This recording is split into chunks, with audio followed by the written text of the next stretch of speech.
Bienvenue chez Socal Franchise à Los Angeles. Aujourd'hui, je vais vous parler d'une voiture mythique que les Français adorent, la Ford Mustang. Et pas n'importe laquelle, la classique, l'ancienne, celle que tout le monde veut. On va aborder 5 points sur lesquels il ne faut pas badiner pour être tranquille en balade.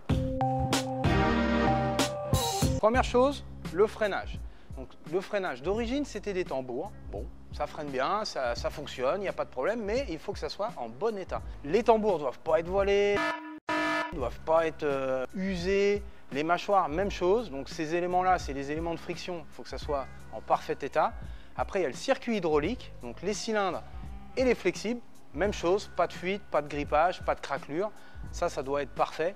Et tous les petits accessoires, les ressorts, les câbles de rappel, etc. Tout ça doit être nickel. Après, si vous voulez un freinage d'une nouvelle ère, le frein à disque, ça c'est pour ceux qui veulent du gros freinage, de la puissance, de l'endurance.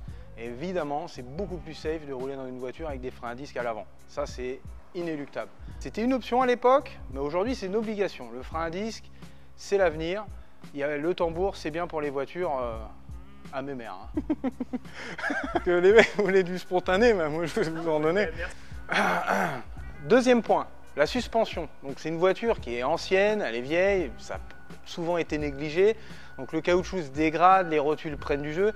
Très important, c'est primordial. On peut mettre les plus gros freins à disque du monde sur cette voiture. Si le train avant il est fatigué, ça ne marchera pas. Donc il faut s'assurer que tous les cylindres blocs, les rotules, tous les petits éléments, les ressorts, les amortisseurs, vous les connaissez ceux-là au garage, on en parle souvent.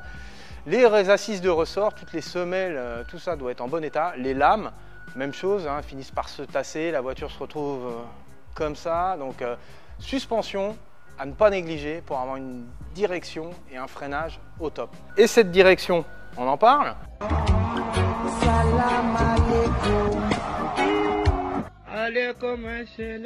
La direction d'origine, assistée ou non, c'était pareil, une option à l'époque, était d'une conception, on dira, d'un autre temps, avec un vérin, une valve, plein de durites, tout ça c'était super compliqué, ça fonctionnait bien, mais on avait une direction du genre avec 200 000 tours de volant. Donc ça fonctionne bien, on s'assure qu'il n'y a pas de fuite, etc. C'est le charme de l'ancienne, on va dire ça comme ça.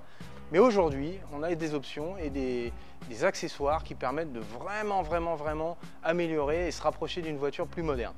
Direction à boîtier assisté avec une pompe moderne, et là on se retrouve avec une direction très proche d'une voiture d'aujourd'hui. Quatrième point, le refroidissement.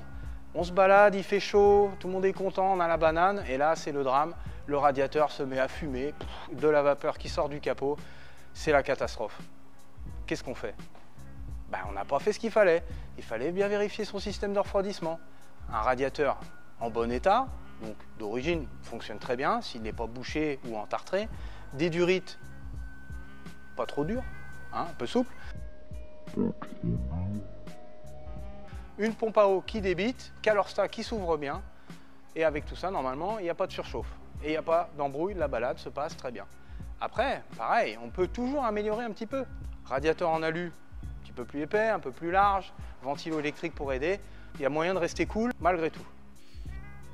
Cinquième point, c'est ça? Cinquième point. Le faisceau électrique, donc, sont des vieilles voitures, je le répète. Les fils finissent par devenir cassants, ça se dénude, ça a été bricolé plus ou moins. Et du coup, on se retrouve en panne sur le bord de la route parce que la bobine n'est plus alimentée, parce que la jauge d'essence ne fonctionne plus.